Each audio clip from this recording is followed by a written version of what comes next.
Austrian law tells us to support them, to adapt the curriculum, the assessments, whatever is necessary, that these students can become a regular teacher. That's obviously not for students with intellectual disabilities. And so in 2017, we started the program Blue. You see it on the right side. This program is a program, the name is the program, let's say. It's Blue is a shortcut for education, life competence, and empowerment. And that's pretty much the program I will tell you a little bit later. It's a 4 years, an 8-semester program, and we have 2 students per year. So all in all, we provide 8 places for students with intellectual disabilities in this Blue program. Each student has an individual curriculum, so we develop the curriculum especially for each student. So that's a process I will introduce a little later. In terms of European credit points, it's between 7 and 10 points per semester. So all in all, when you count all these European credits, you come to an 60 European credit program. It's a non-degree program, and the students get a certificate, the Blue certificate at the end of the study. In this Blue certificate, all the competencies the students got during the 8 semesters are written, and you can read the competencies the students have achieved.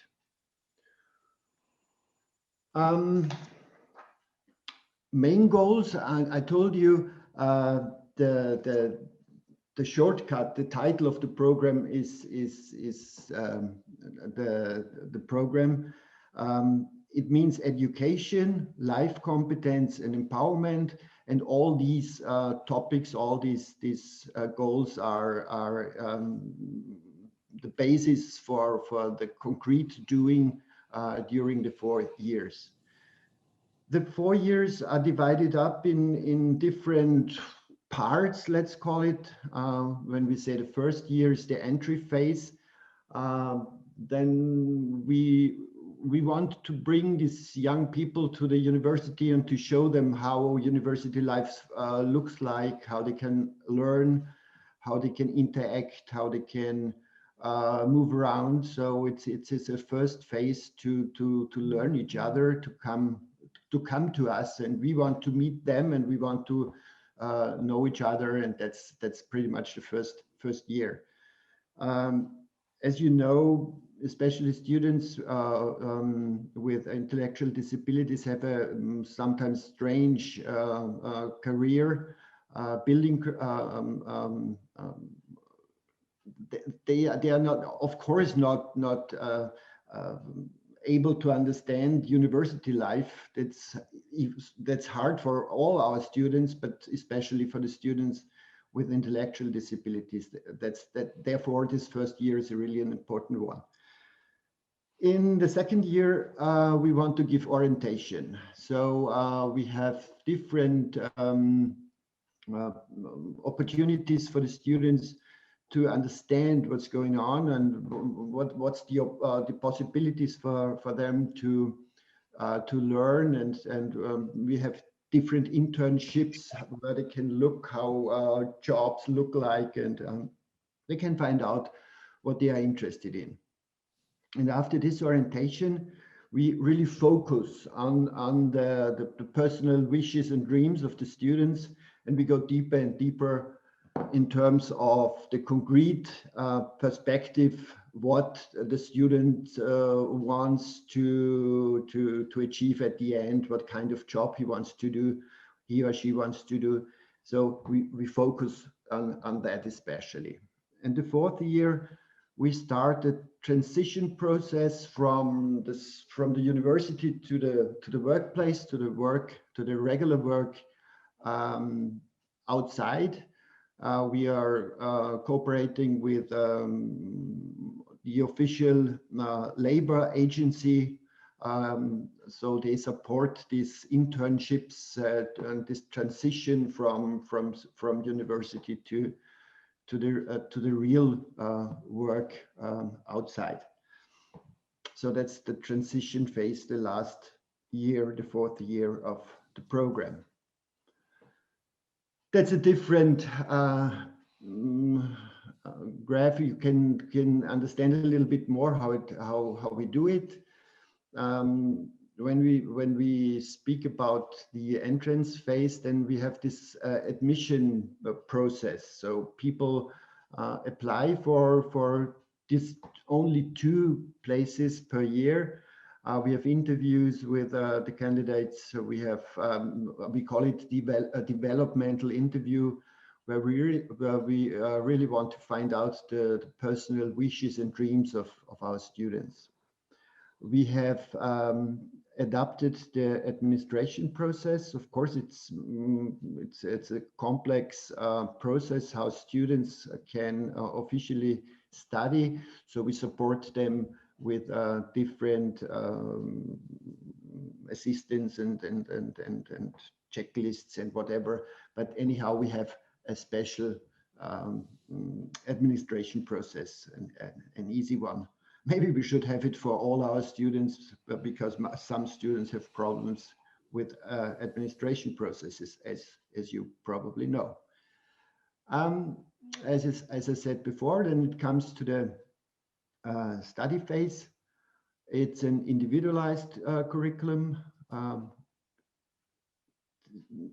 Not one curriculum looks like another one. It's really personalized. It's individualized for each student. Important is a group of tutors give assistance. So each student has her own tutor system. It consists of 5, 6, 7 regular students, teacher students, and these students work as tutors for our blue students. We try to change our concept of teaching. We speak a lot with our professors and the students how we should change the concept of teaching. That's an ongoing process and not very easy, as you can imagine. When I come back at the end of this presentation to the European project, Michael and I can tell you a little bit what we are doing there, and this goes in the same direction. Every 3-4 months, we have so-called developmental dialogues. Means that professors, mentors, and blue students have their own sessions where they speak about the ongoing process of the study, what works good, what has to be changed, what should bring the next semester, what kind of wishes come from the blue student. So we try to stay in a permanent dialogue with our students to support them in the best way. Yeah, when the workplace, when work is the long-term goal, then it's important to have practical phases, different ones, as you see here. One is directed to the first labor market, internships in different firms or institutions, but we combine it with other important fields. One is social activities, so we try to involve our blue students in daily students' life, so with all the other students, to have social activities outside of the university, means cinema, means whatever it means, social activities in all in all. COVID is a problem on this. We can imagine that all these activities are not possible on the last semesters. So that's a problem, but from the idea, it's part of our program. Mobility is a topic. Moving around from at home to the university and so on, but not only physical mobility but social mobility, and that comes together with all these social activities. What we are preparing is housing. We don't have it so far. We are a city college, so we don't have a campus in a regular way. So our students are living all around and everywhere. And what we want to develop is a special concept, a special housing concept for students, and especially for our blue students if it is necessary. What is the main structure of the program? You see here 6 points. So all the students, all these 8 blue students have 2 to 3 academic courses per week. And they have 2 additional courses, we call it blue courses, one on life competencies, one on empowerment. But even these courses are inclusive courses. So all these courses are courses with students with and without disabilities. No course is exclusive or special for blue students. All our students are mixed and they visit the courses. The tutorial, the work with the tutors, between 6 to 10 hours per week. Then we have, as I told you before, internships, another 10 hours a week. And dependent on the personal interests, social activities, there is, of course, no hours recommended or necessary to do, but it comes. So what you see here is, so we have 4 to 5 courses a week, the tutorial and the internship. That's pretty much the program individualized for our students. And you see some pictures here where you see the students working together, and some awards we got the last years. So we have 3 nice awards, the last from 18, 19, and 20, and we're very proud on that. Yeah, that's pretty much our baby. And I hand over to Michael. He will introduce Island. Thanks very much, Wolfgang, and I can see how proud you are of your baby. Well, rightly so. In Ireland, we'll go on to the first slide there. I suppose we were set up in 2016. There'd been an original program from about 2005 on. That was a very open program. Lots of different people were on it.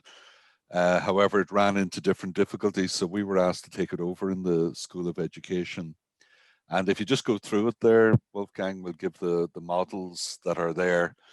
So we decided early on that it had to be a strong academic model, and that we would link in with business partnerships. And we were very aware, as Wolfgang was, about the scenic route that many of our students took between doing post-school courses, maybe having 1 or 2 work placements, but often nothing permanent and nothing really changed. And they often ended up on a kind of merry-go-round. And so, I mean, we were very aware of this and very aware of the very low employment rates. So we decided that from the very beginning, businesses would be a partnership, but also we needed money and funding because we weren't getting any state funding. So that's what we did. So we had a whole teaching team. We had the business mentors. We didn't employ work coaches. We asked for mentors within the business. We've developed a mentoring program for them. And then they do work experience. And that leads on to opportunities for employment and paid internships and hopefully transformed outcomes. And we'll talk a little bit about that. But that was our overall goal of what we were trying to achieve. Just next slide, Wolfgang, please. So we have a 2-year accredited certificate program. It works out at 120 ECTS. It's mapped onto our national framework for qualifications. So it's at a level 5, which would be the equivalent of Leaving Cert. Most of our students, when they leave school, would have achieved a level 3, many of them level 2, and some no levels at all, particularly if they're a little older, because there wasn't the same emphasis on achieving a kind of level of qualification. So we were offering new opportunities that were educational, but very closely linked into employment, because we felt this was where the real gap was, that while they've been doing different programs, they often didn't lead anywhere or just back to another program. And so we saw ourselves very much then as supporting transition pathways through higher education into further education and our employment. And what we found over the 4 or 5 years that we've been working is that some young people, when they began to define what type of career they wanted, needed to do a course in further education.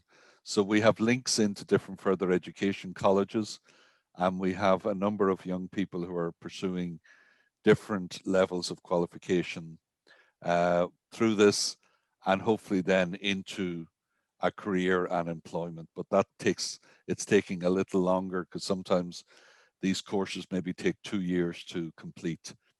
The next slide, Wolfgang.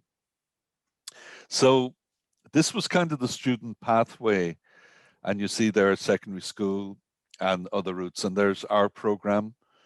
It's in an inclusive mainstream setting, though it is a cohort group, so they do study that level 5 by themselves, but they have lots of links into college.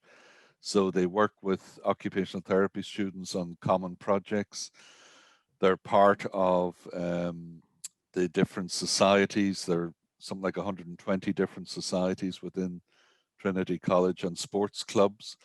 They also do common sports programs and they often do certificates in coaching.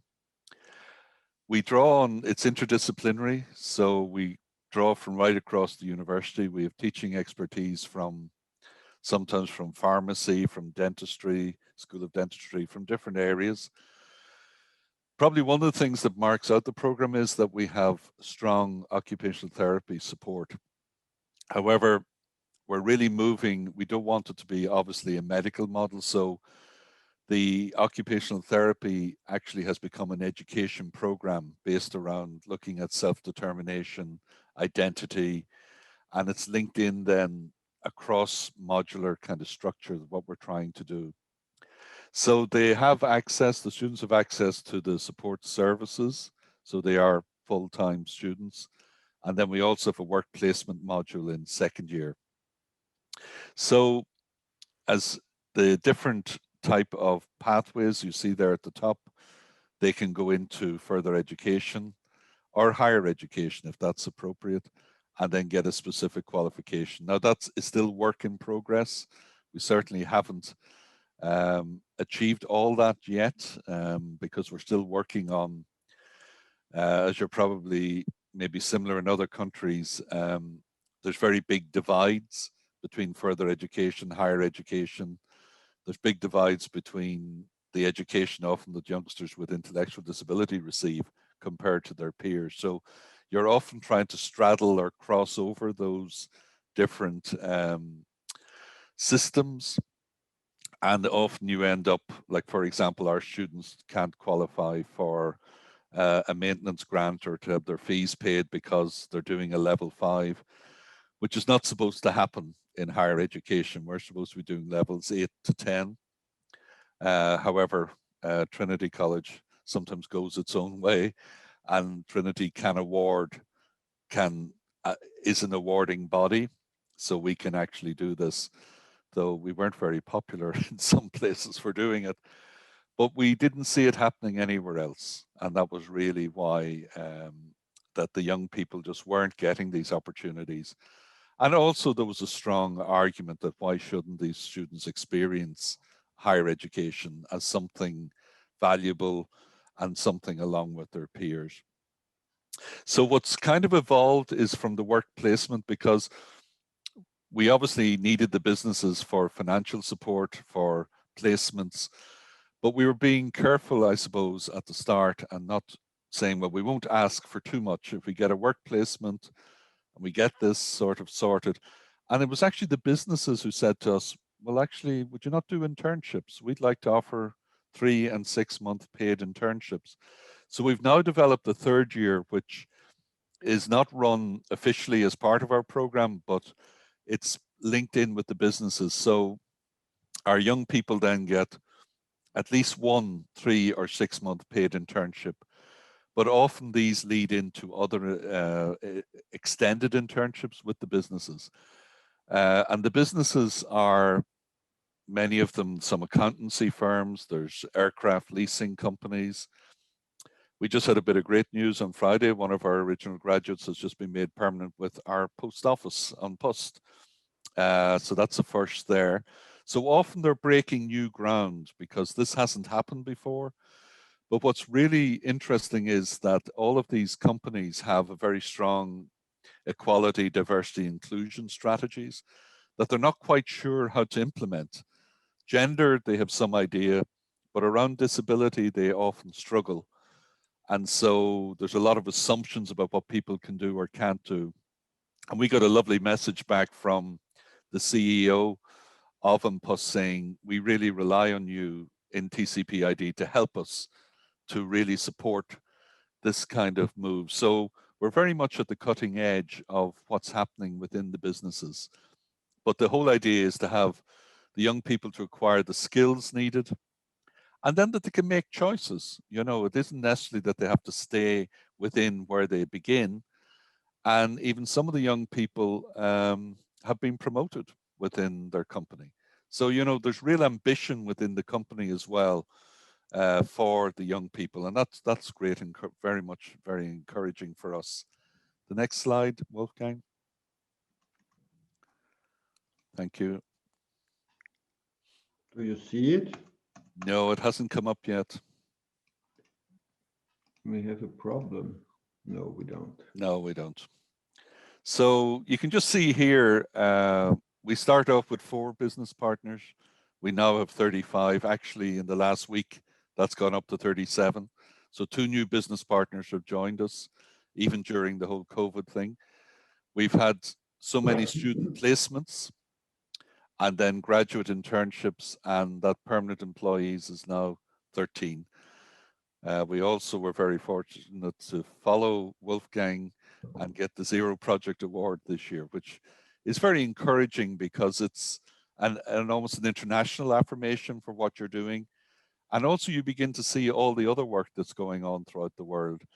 And I think very much working with Wolfgang and Salzburg, we kind of see what's possible, and we're trying to learn from each other and develop kind of really sustainable programs. And in a way, universities should be at the cutting edge of these kind of developments. And it's not to say they're the only places doing it. We have some really good service providers that are doing really innovative work, but we're in collaboration with them. And they will say to us, oh, here's a student we think might work with your program, or vice versa. So it's about that kind of looking at really being person-centered, not just fitting someone into a program. And so you have to have a lot of flexibility, and we're learning all the time. So thank you very much for being here and hearing about what we're doing. So I'll hang back to Wolfgang. Thank you very much, Michael. As I told you before, in 2019, we started this European project together with different universities around Europe. It's Iceland, it's Ireland, it's Germany, it's Switzerland, and it's Austria. And what we do is, first we learn from each other, as Michael said before. So we are learning every day, and when we come together and when we listen to each other, we can support each other very much. And but we want to do much more. We don't only want to learn within this group. We want to share all this information and knowledge with all of you and with all of Europe. And so we founded, within this project, we founded a network, this network Join In, Inclusive Higher Education Network Europe. There are no fees, there is nothing. It's a cooperation, it's a network for people who are interested in post-secondary education programs. We set up, it's in the beginning, my friends. It's in the beginning. So we set up a website with joinin.education. You can go to this website now. It's open till 2 hours. It's not ready. It's not filled up. It's there. But what you can see there is that we are looking for partners, other universities who are interested in developing and implementing similar programs like Michael and I introduced to you. And these universities or institutions can join us there and can work with us together, get information from us. They can get visible. This website is we will see it as a map where you can see where are the programs around Europe. So that's a very important fact, that programs like ours are visible for other people, that we know from each other, and that we can work together. That's the network. You are welcomed to join us there and be part of this network. And one save the date I want to share with you. It's in next year in October, when our project, our European project will end. We will have a final conference on this topic in Salzburg, and you are welcomed to this conference in October 2020. That's the date. Not 2020. 2022. 2022. Thank you very much. Yeah, that's it from our presentation. What we want to do now, we want to send you to smaller groups, and I want to give you 2 questions. I will write the questions in the chat, and you should discuss these questions, and then we come together again and can have a chat on that. Zoe. Yes, so I will divide you in 2 groups now. I just put the questions in the chat, by the way. So maybe we should give you 7 minutes to discuss these questions within your group.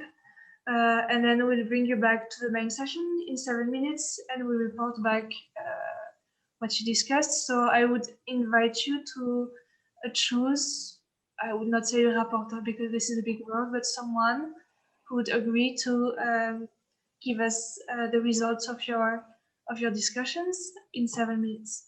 So just give me a minute. I'm going to send you the breakout rooms now.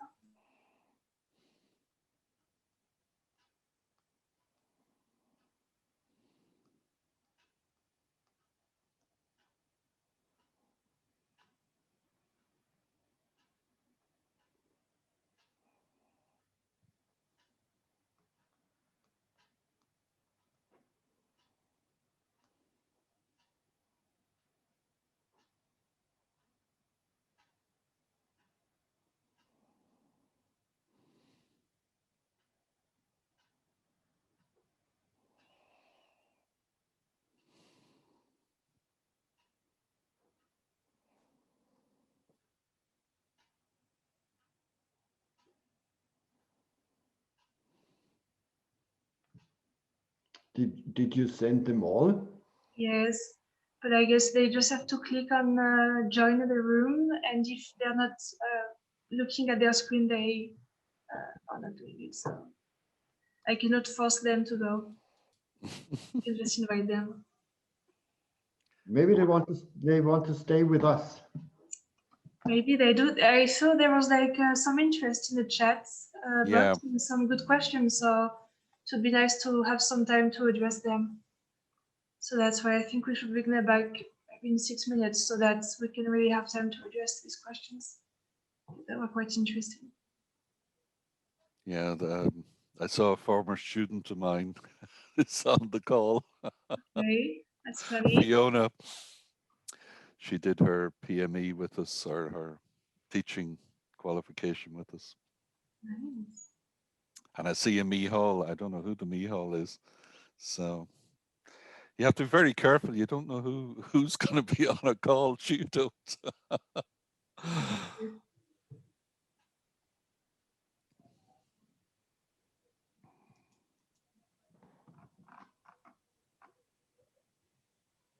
How do you want to handle it, Zoe? Do you want to get the feedback and then answer the questions, or how do you want to do it? Yes, I think it's best. So like in 6 minutes, we'll close the rooms. And then Maxime will share her screen to fill in with the answers from the participants. Maybe we can just keep it short and just tell them to give some keywords so that we really have time to do a Q&A and address the questions that are in the chat box, if that's okay with you. Yeah, yeah. And then Yeah, I no, think I will just need like maybe 2 minutes for the conclusion. It will be quite quick, so I think it should be good.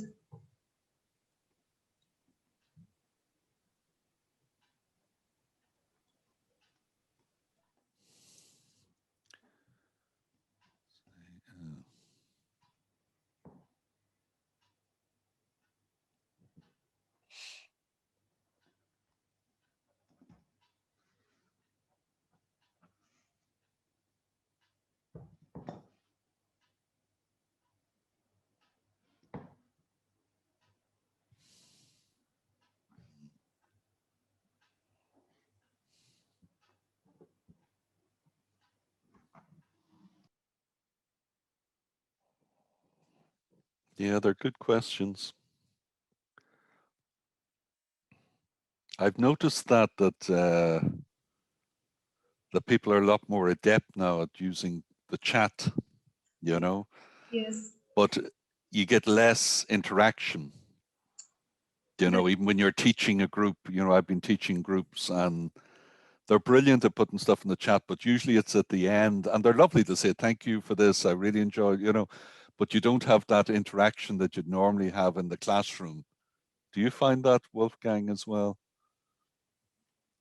You're on.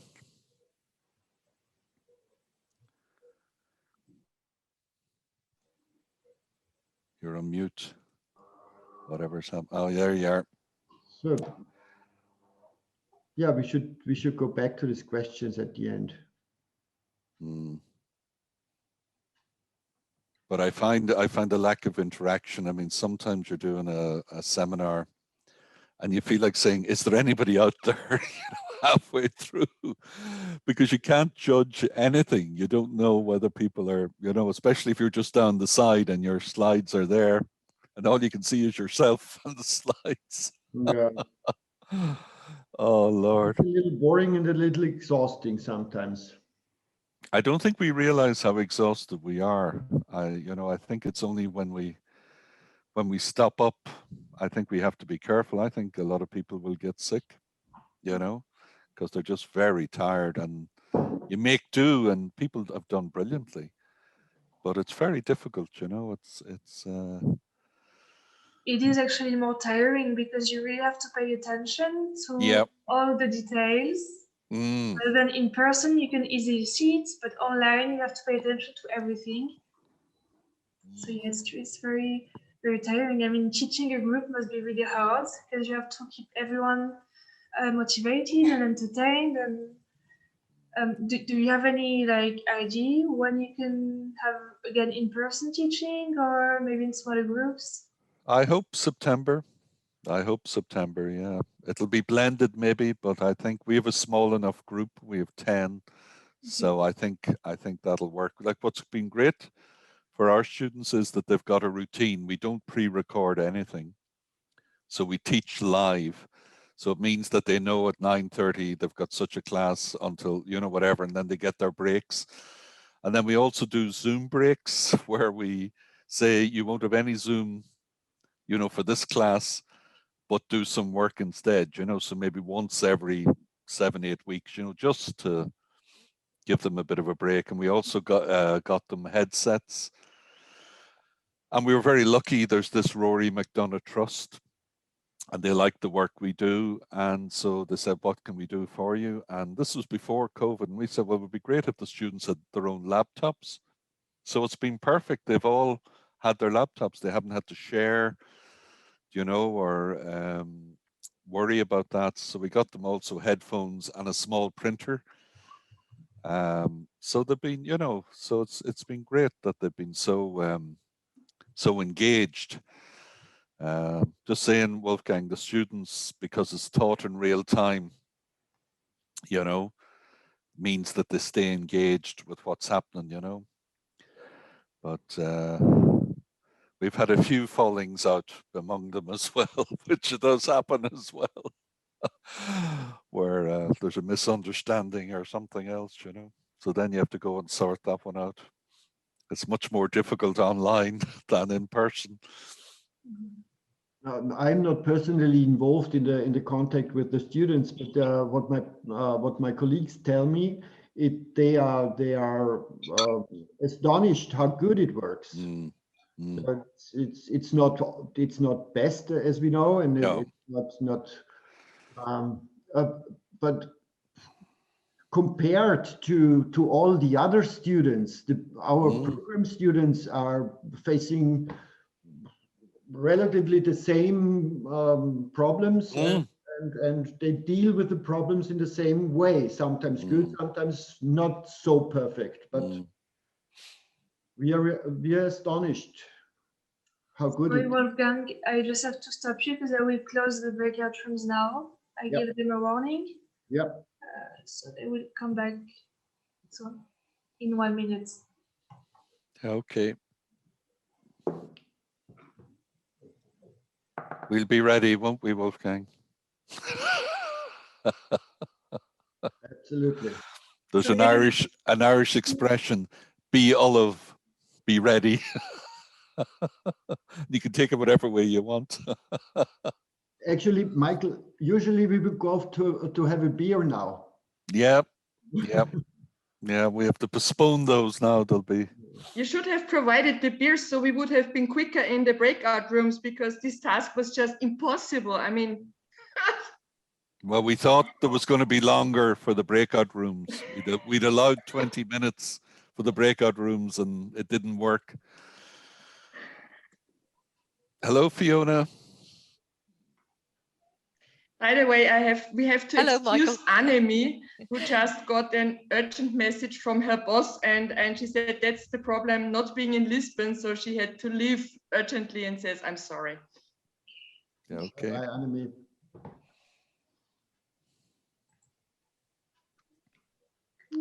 Welcome back, everyone.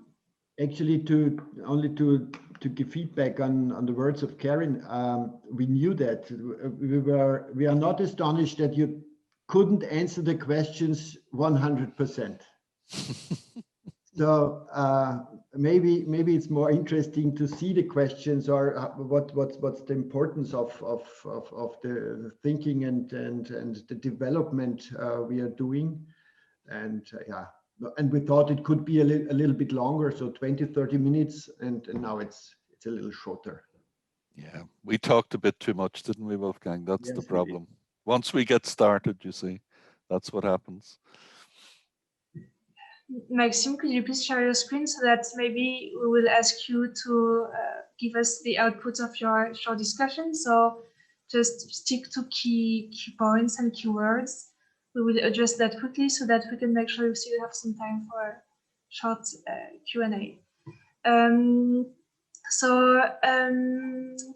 regarding question 1, regarding the needs to change, I try to remember, maybe in group 1, it was, now we have Corinne who's there, or Fiona.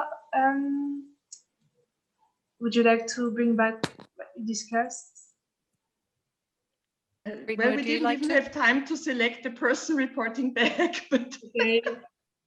maybe I say a few words and you can add to that, Fiona. Certainly, yeah. The point is that we were 3 people from 3 countries, and we even just managed to get the views on 2 countries. But we addressed the first question, and mostly in terms of what has to change. We said it was also a question of accessibility, especially for persons with intellectual disability. So Annemie gave us the example of Belgium, where she says that persons with intellectual disability attending inclusive school, they don't receive a certificate when they conclude secondary level, which doesn't allow them any post-secondary education. I did not share it with Fiona and Annemie, but it's pretty much the same in Austria. And so it's 1+ point additional for Wolfgang and their approach, because they found a way around the system, because here it would not practically be possible either for persons with intellectual disability. And Fiona added another angle, explaining to us that there has been good progress in Ireland in terms of inclusiveness of school in secondary, up to secondary education, that she still would wish for more personalization and everything, but it's good. And she would wish for a transfer of these positive achievements to post-secondary level, if I understood that correctly. So that's as far as we came. I'm sorry, guys. No, it's already good. Thank you, Corinne. And maybe someone from group 2, I don't know, Petra, I see you opened your microphone. Yeah, well, the group decided that I shall be the speaker for our group. We were also people from different countries, but we managed to exchange a little bit. The main issue, obviously, in most countries, Ireland seems to be different, but in most countries, as Astrid already said, the legal framework actually needs to be changed. In terms of that, currently students with intellectual disabilities with a degree from a special school or a special school curriculum would simply not be entitled to participate in higher academic education in most of the countries. So that there needs to be a profound change in the legal framework for education, as it seems to be the case in Ireland. Who was in our group from Ireland? I can't say. Michael, I think it was. Me, he said that generally people with or students with disabilities do have the opportunity to just proceed in their education wherever possible. Is that right? Somewhat. It's as Michael says, like there's the 3 universities in Ireland that have opened the doors, but as Fiona says, in secondary school it is more inclusive. It is getting there. The pathways are opening up. As a teacher, I think it's way too slow. That's just me. Probably everybody here agrees with that. But the pathways are opening up. They're using the framework of qualifications to try and move students where they can up and across, whether it's skills or academic, move the person forward. Yeah. But that seems to be not the case in most of the other countries which were represented in our groups. It's definitely true for Austria. But what was also pointed out, that it's also necessary that programs are being individualized for students with disabilities, and that students with disabilities receive individual and needs-based support. Maybe someone wants to add anything from our group.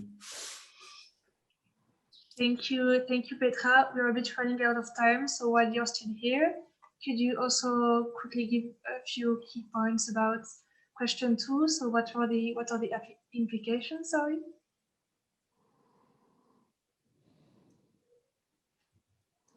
well, actually, we didn't talk about in our group. I mean, it's pretty much the same change of the legal system, the legal framework, and establish the necessary support systems and develop the culture, of course, as Tony Booth said in the morning, in all educational institutions that they have to move towards inclusion.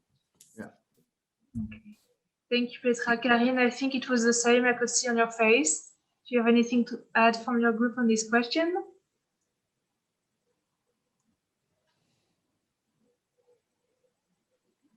Could we go back to the chat, and there were some important questions from the audience, and yeah, I would just ask Maxine to stop sharing your screen. Thank you very much for your contributions. So as Wolfgang said, we'll now turn to the chat box because there were quite a few interesting questions during the presentation. So I will first turn to Wolfgang.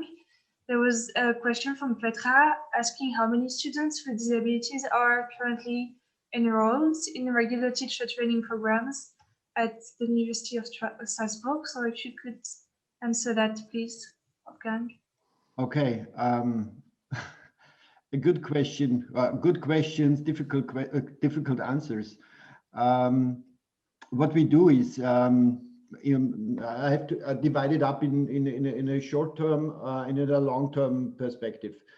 In the short-term perspective, we have these interviews in the beginning of the process of the study, and we really focus on the possibilities we have. And of course, as you say, Petra, we are in the educational field, a social field. So we make it up from kindergarten till schools and senior residences. The social field in total can be disability field, but it's the social field we focus mainly. When students come up with special dreams and special wishes, we can't directly fulfill because of our focus on education. We try to figure out if we can provide necessary competencies for all these other fields. For example, office assistant. When you work in an office, you need certain competencies. When we have the idea that our academic courses and the internships we can provide are helpful in the direction of office assistance, then we do it.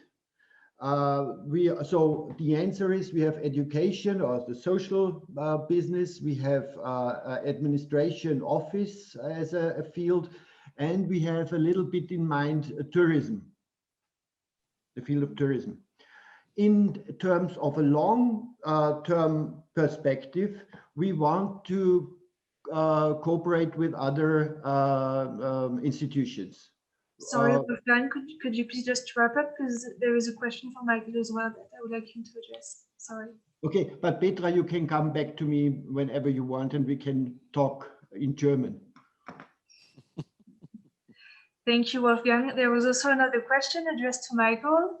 How do you encourage businesses to start working with the university to include persons with intellectual disabilities? I think the thing is that you're trying to make sure that what you're doing is embedded within the business. It isn't just something temporary or something that's nice to do. So we sign an agreement with them at the very beginning, which involves financial support, work placements, and also possibility of internships. But we also have an ambassador. We have someone who is very well known in the business world, and he used a lot of his contacts. But the thing is that you have to build the relationship. So we have a specific person who is an employment pathways coordinator. And I can't emphasize enough, like sometimes we might be in negotiations with a business for 18 months before they'll sign an agreement. But we don't want them just to say, oh, that's nice, we'll do that for a year, and then we'll move on to somebody else. Because we want this to be something that's an ongoing relationship. So what's happening now is when companies are renewing, they're actually offering to renew for 3 years. So you're building that capacity. And then we have mentors within the business. So really when the businesses begin to see, and we work very, very closely with them in looking at the tasks involved in any job and breaking those down. There might be 10 tasks. And what can our young person do? Then what training do they need? But some of our young people have ended up that they've been running internship programs for the new interns. You know, so it's really about, I think when the businesses see how ambitious we are for the young people, when they actually meet them, and then they begin to see, and they know we're there to support them if necessary. But as they go on, they need us less and less. And that's really good that we see that as a very positive sign. So use your networks. Trinity has lots of connections into businesses. So any university, any college, they've got them. There might be different types of links. Your careers office will have links. So just use every single as leverage for whatever you can do. That's what we did. Thank you, Michael. So unfortunately, I'm sorry, I think we will have to stop there. So I'm sorry, it was very quick, but it was intense and very interesting discussions. So thank you all for your contributions. Thanks to Wolfgang and Michael for your presentations.